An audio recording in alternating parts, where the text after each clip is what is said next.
All right, we have Unit 7, Lesson 7 homework. Number 1, rewrite each expression using a single positive exponent. So if we get a negative exponent, that means we're going to have to turn it into a fraction. So we have 9 to the 3rd over 9 to the 9th. These numbers are being divided, so we can subtract their exponents. Okay, 3 minus 9 gives me negative 6. 9 to the power of negative 6 will need to be changed into a fraction. That will be 1 over 9 to the 6th. Okay, these things are being multiplied, so you can add up the exponents. So negative 3 plus 12 will give me a positive 9. Okay, that will mean it is 14 to the power of 9. Okay, and these are being multiplied, so you can add up their exponents. So 5 plus negative 9, that's the same thing as just saying 5 minus 9. That would be negative 4. So it'd be 7 to the power of negative 4, which would need to be converted into a fraction. So 1 over 7 to the 4th. Okay, number 2, Diego wrote 6 to the 4th times 8 to the 3rd as 48 to the 7th. Explain what Diego's mistake was and how you know the equation is not true. Okay, so Diego multiplied the bases and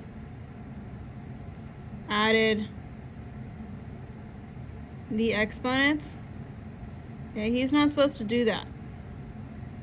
Okay, you don't do both parts. Okay, usually we're going to deal with one of either the bases being the same or the exponents being the same. To prove that it's wrong, we can just expand it out and show what it should be. So we would have 6 times 6 times 6 times 6, okay, 4 6s, and then we'd have 3 8s. Okay, we can kind of pair those together, so a 6 and an 8. And then another 6 and 8. And then a third 6 and 8, and then we're going to run out of pairs, so we just have our 6 left over that we never used.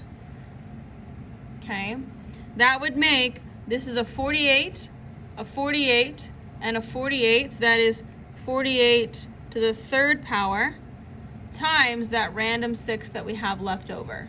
Okay, that's what it should have been. Okay, write using a single exponent, so we're going to subtract these exponents because the numbers are being divided. So negative 5 minus negative 10. Anytime you see minus negative, it is always both positive. Negative 5 plus 10 will be a positive 5, so it'll be 10 to the 5th. Okay, that will equal positive 5. Here we have negative 4 minus 6. Okay, it's negative 4 getting more negative by 6, so it would be negative 10. That would give us 7 to the power of negative 10. We would have to convert that to a fraction, so 1 over 7 to the 10th. Okay, we can subtract these because the numbers are being divided, so 9 minus 21. Okay, that is, just gonna get my calculator just to check my answer. I'm a little rusty on subtraction. Okay, so 9 minus 21, just want to check my answer, you get negative 12.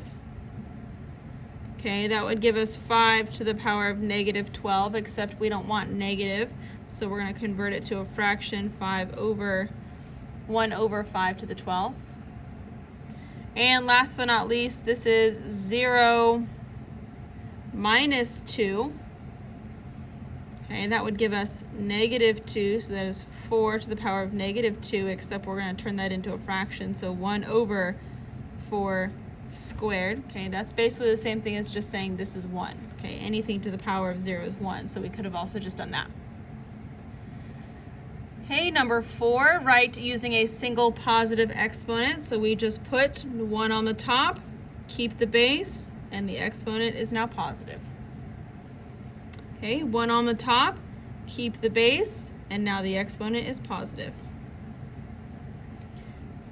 Okay, we're going to rewrite this. This would be 5 minus 3. I can subtract those exponents. I would get 2, so it'd be 3 to the power of 2.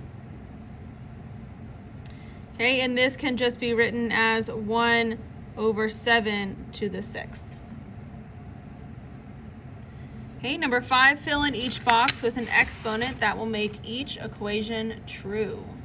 Okay, so we're thinking -4. Okay, and these two things are going to be subtracted to get 2. So -4 minus something is going to give me 2. Okay, so I can add 4 on each side. We get -x equals 6. To get rid of that negative, that's basically a -1. I divide by -1. That means x should equal -6. Now we can check that.